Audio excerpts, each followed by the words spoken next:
Hello everyone, and welcome to Noodle Journey, your destination for detailed and informative reviews of the instant noodle universe. And today's review is something that's not an instant noodle, but is definitely adjacent to one of the most popular noodle products on the planet. This is Samyang's Buldak Dumplings. Before we get started, please give this video a thumbs up and subscribe to the channel if you want to see more reviews like this. You may notice that these are already opened, and that's because I bought these a while back and tried them already with my wife. And without giving away too much of the rest of this review, I honestly forgot that these were in my freezer until I was cleaning it out the other day. I wasn't originally planning on reviewing these. These were just something I picked up on a whim for me and my wife. But pretty much every week or two on Reddit, someone asks about these or is surprised to learn that they exist. And because of that, I figure it would be nice to have a video to point to as an official Noodle Journey review to hopefully answer any and all questions about this product. So let's start with availability. Yes, it says new up here, but these have actually been out for a little while. They come in 3 varieties: this original flavor, a kimchi flavor, and a carbonara flavor. I have not seen the carbonara flavor in person, but the other 2 are readily available in the frozen section of just about every Asian market that I've been to.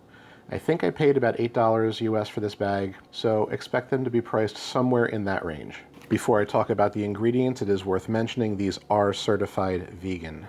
So a single serving of these is 2 dumplings. It contains about 380 milligrams of sodium, which is about 17% of your daily allowance. That's not terrible. I know 2 dumplings is not enough for me, so plan your meal accordingly. And you can see that there is a massive ingredients list here. I'm not going to go through everything that's in here. Let me just point out some highlights. You can see on the front here what these look like inside. You've got a Buldak style seasoning containing lots of artificial chicken flavorings, sugar, chili pepper, onion, soy sauce, MSG, stevia, and a ton of spices, including curry spices. That's important for later. All of this is seasoning the solid ingredients, and it's really hard to tell what they are just by looking at this picture. But I can tell you from my prior experience that they are basically sweet potato starch vermicelli noodles along with some pieces of onion, cabbage, and chives.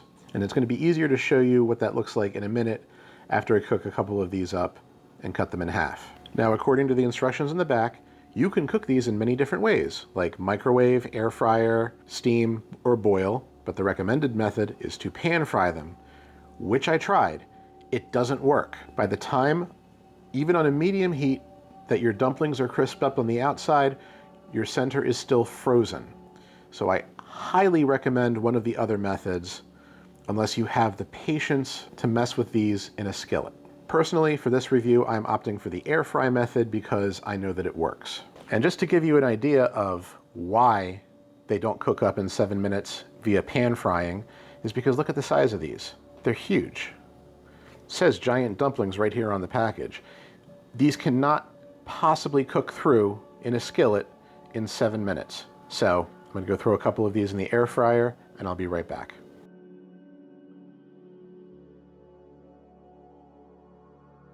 All right, so here we go. And as you can see, I've cut one in half so you can see the inside. And with a little bit of oil spray in an air fryer, they do come out with a nice crispy edge. So hopefully you can see inside there, it's a lot of cabbage and those vermicelli noodles I was talking about. The texture of this inside is going to be very important in a couple minutes. For now, let me refresh my memory, eat a piece of this, and I'll tell you what I'm tasting.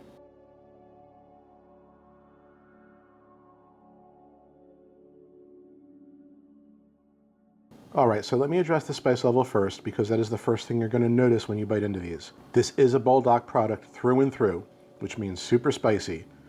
I assure you that Samyang kept these dumplings true to the spirit of the Buldak name. These are ridiculously hot. They are at least as hot, if not a bit hotter, maybe, than the plain old Buldak hot chicken noodles, which I gave an 8 out of 10 on my spiciness scale for your reference. These are no joke. It is a harsh, acrid burn, much more chemical feeling to me than normal Buldak sauce is. These are easily an 8 out of 10 spice level.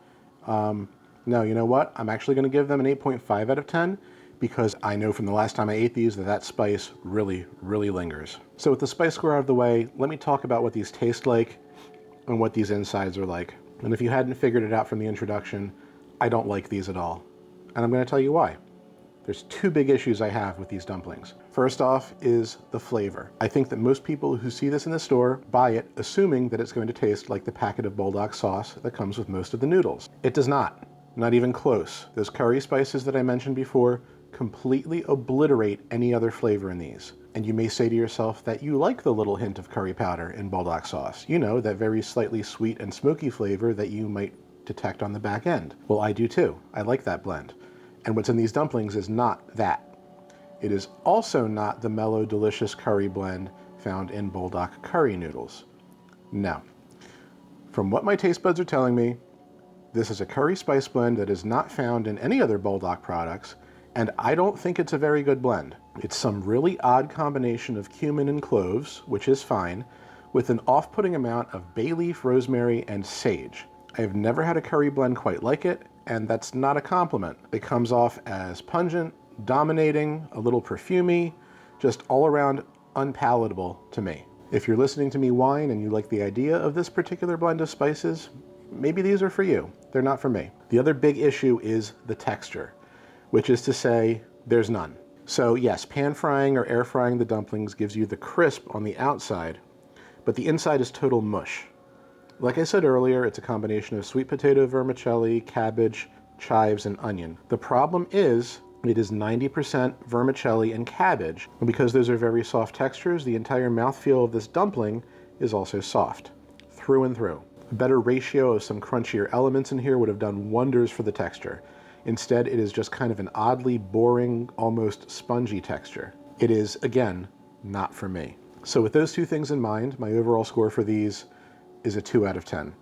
I find the spice to be overly chemical in nature. I hate the mushy texture of the filling, and most importantly, I hate the spices that Samyang used to flavor these. The first time my wife and I tried these, and yes, she hated them too, we were able to mellow out the harshness of the flavor by dipping these in a sweet chili sauce. And that made them slightly more palatable, but it wasn't enough to make us ever want to eat these again, excluding, right now for this review. You might also improve on the flavor by adding them to a hot pot or stew. But since the rest of the bag of dumplings will be going in the garbage following this video, I won't be able to offer you any additional pointers. So yeah, 2 out of 10 as an overall score is the best I can give this.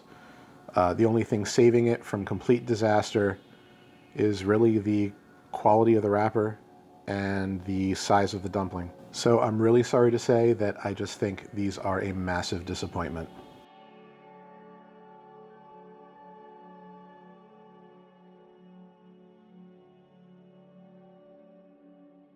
So honestly, I don't understand why they didn't just make this taste like Buldak sauce. It would have been a slam dunk.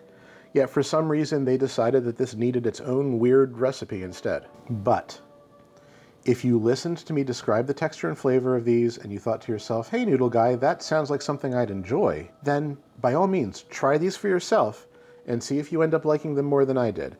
I have seen some people on Reddit say that they really like these. So of course it's totally possible you're going to have a different experience than I do. But if you've watched my other videos and feel like you and I are in sync with our taste buds, save yourself some money and don't buy these. Alright, that's it for this review. If you've had these before or you do go ahead and buy them anyway, let me know what you think. I'm always curious to hear other points of view.